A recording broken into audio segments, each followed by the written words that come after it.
अस्सलामुअलैकुम नादरीन, अल्लाह ताला से ये उम्मीद करता हूँ कि अल्लाह ताला ने आपको जहाँ पर भी रखा होगा अपने हिफ्ज़ अमान में रखा होगा। मास्को सिटी में जो आज गर्दी का वाक़या हुआ है ना, इसके ऊपर मैं कुछ बातें आपसे शेयर करूँगा। आप मीडिया पे देख रहे हैं किस तरह से इस वाक़े को रिपोर्ट किया जा रहा है, और ज़ाहिर है कि वो इंटरनेशनल मीडिया है और वहाँ पे जो चीज़ें दिखाई जा रही होंगी ना, शायद वो मेरी पहुँच से बाहर हों, शायद मैं उनको रिपोर्ट भी ना कर सकूँ, क्योंकि हमारे ऊपर बहुत सारी पाबंदियाँ होती हैं जिनको हमने जहन में रखने के बाद आपसे बातें शेयर करनी होती हैं। आपको पता है मास्को जो है वो अमेरिका का मंजूर नज़र नहीं है, जिस वजह से जो है ना इसके वाक़े की रिपोर्ट करना, जिस जाविये से हमने आपके सामने हालात रखने हैं ना, ये समझना है आपने। नाज़रीन, होता ये है कि 4-5 जो है ना, जो उस वक्त की रिपोर्ट के मुताबिक, और अभी तक ये कंफर्म हो रहा है कि वहाँ पे 5-6 अफराद पकड़े भी गए हैं। तो जाहिर है कि अगर ये 5-6 अफराद अंदर घुसे हैं तो इन्होंने जिस तरह से वीडियोज़ में आपने देखा होगा बेगुनाह अफराद को जो है ना मौत के घाट उतारा, ये बहुत बड़ा अलमिया है। ख़ास करके इतने तरक्की याफ्ता मुल्क के लिए मास्को एक बड़ा, और ऊपर से कैपिटल, आप ये देखें ना कि मास्को जो है ना कैपिटल है रशिया का, और जो रशिया का दारुल हुकूमत है उस यानी शहर के अंदर इतनी बड़ी दाना कार्रवाई जो है ना, कोई छोटी अटेम्प्ट नहीं है। ये ज़रूर आप लोग सोचने पे मजबूर हो जाएंगे। पाकिस्तान के अंदर इक्का दुक्का को वाक़या हो जाते हैं तो ये देखें कि कितने तरक्की याफ्ता ममालिक हैं। रशिया जो है ना बहुत ज़्यादा ताकतवर कंट्री बन चुका हुआ है, तो वहाँ पर जो है ना इस तरह से वहाँ पे घुस गए हैं। मैंने चूँकि वहाँ पे 3-4 विज़िट किए हुए हैं, मास्को को मैंने देखा हुआ, बदनहा पार्क, राजा रेस्टोरेंट, इसके अलावा क्रॉसनी प्रोस्कस हिल का जो है जिसको रेड स्क्वायर कहते हैं, उसके अलावा सूमगुम बाज़ार मैंने देखा हुआ है। तो रशिया को जो है ना मैंने बहुत नज़दीक से देखा हुआ है। मेरे 3-4 विज़िट वहाँ के हैं। तो मैंने M1 यूनिवर्सिटी को भी विज़िट, यानी इसके बाहर से हम गुजरे हुए हैं। तो इतने यानी तरक्की याफ्ता मुल्क के अंदर जो है ना इतनी बड़ी कार्रवाई, CCTV कैमरे लगे हुए हैं। ज़ाहिर है उस मॉल के अंदर कोई शॉपिंग मॉल भी होगा, उसके अंदर कोई हॉल अगर लिखा हुआ है, तो ये सारी जो चीज़ें हैं ना, इनके बारे में आप तक वो रिपोर्ट पहुँचाने के लिए, ताकि आपको पता लग सके कि वहाँ पर ये वाक़या हुआ किस तरह से है। मैंने वहाँ पे जो हमारी पाकिस्तानी कम्युनिटी के प्रेसिडेंट है ना वहाँ पे रशिया के अंदर, उनका नाम है मलिक शहबाज, मैंने उनसे रब्ता किया। उनसे मैंने पूछा कि जी आप मुझे ये बताइए वाक़या क्या हुआ है और आप इसको किस नज़र से देख रहे हैं। तो सबसे पहले आप इनकी बात सुनाइए, अपना तारुफ आपको करवाते हैं। बिस्मिल्लाहिर्रहमानिर्रहीम, अस्सलाम वालेकुम। मैं Malik Shahbaz, president Pakistan community Russia, आपसे मुखातिब हूँ। मलिक साहब, आप ये बताएं कि ये जो दहशतगर्द थे ये कितनी तादाद में थे, और जितने अफराद वहाँ पे इन्होंने मारे हैं वो क्या कोई ख़ास कम्युनिटी से ताल्लुक़ रखते थे या वो रशियन से, आम सिविलियन जिस तरह होता है पब्लिक के, वो इस हॉल के अंदर जो है क्या किसी और कम्युनिटी के लोग भी आते थे?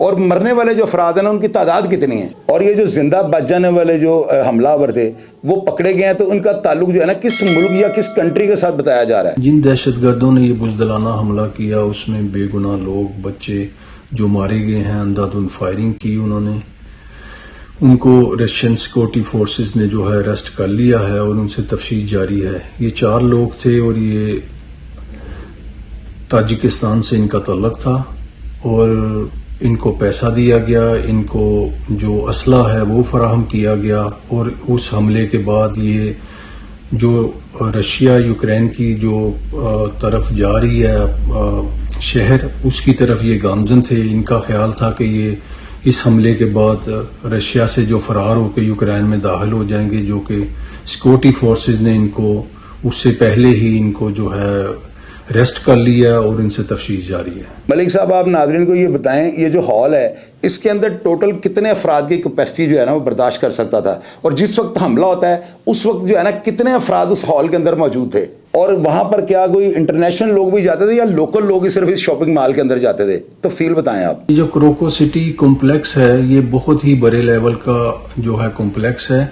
इसमें सालाना 350 के करीब इवेंट होते हैं, जिसमें 10 मिलियन के करीब लोग जो हैं इसमें इसको अटेंड करते हैं।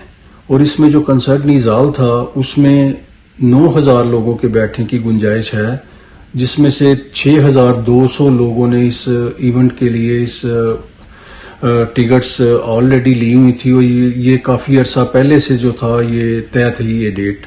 लोग बहुत दूर से भी आए, 3-3 घंटे की फ़्लाइट से दूसरी सिटी से लोग मास्को आए इस कंसर्ट को देखने के लिए। और ये जो बहुत ही अलमनाक वाक़या हुआ है वो किसी के वहमो गुमान में भी नहीं था। हर आंख जो है वो अशबगार है, और लोग जो हैं वो दिली तौर पे जो गम में जो है मुब्तला हैं और लोगों की कैफियत जो है वो बहुत ही सीरियस है। और आखिर में मेरे नाज़रीन को आप ये बताएं, जो हमारी पाकिस्तानी कम्युनिटी मास्को के अंदर है, मेरे अंदाजे के मुताबिक ये 700 या 800 के करीब जो है ना ये अफराद हैं, वहाँ पर मास्को के अंदर पाकिस्तानी बहुत कम जो है तादाद में हैं। तो आप बताएं हमारी जो पाकिस्तानी कम्युनिटी है इनका क्या रद्द-ए-अमल है इस वाक़े के बाद? पूरी पाकिस्तान कम्युनिटी इन लोगों के जो दुनिया से चले गए हैं, उनके गम में, उनके दुख में, उनके जो अजीज़ व क़ारिब हैं उनके साथ बराबर की शरीक है। और हम बहुत ज़्यादा इस हादसे से जो है दिली तकलीफ हुई है जिसका बयान नहीं कर सकते। तो नाज़रीन ये था वाक़या जो मैंने वहाँ की कम्युनिटी के जो प्रेसिडेंट है, पाकिस्तानी कम्युनिटी को जो लीड कर रहे हैं, उनके जो बयान था मैंने आपको सुना दिया है। किस तरह वो बता रहे हैं कि वहाँ पे तशवीश की लहर जो लोगों के दिलों में दौड़ गई है कि रशिया जैसी स्टेट के अंदर इतना ताकतवर मुल्क होने के बावजूद इतनी बड़ी कार्रवाई का हो जाना ये कोई मजाक या वो एक छोटा अलमिया नहीं है। और नाज़रीन आप ये देखें जिस तरह मैंने इस वाक़या को रिपोर्ट किया है, अगर आपको पसंद आया हो मेरा ये तरीकाकार तो ज़रूर मेरी हौसला अफजाई कीजिएगा। प्रोग्राम देखने के बाद जो है ना अपनी राय से ज़रूर आगाह कीजिएगा और अपना ढेर सारा ख्याल रखा करें जी। पाकिस्तान जिंदाबाद।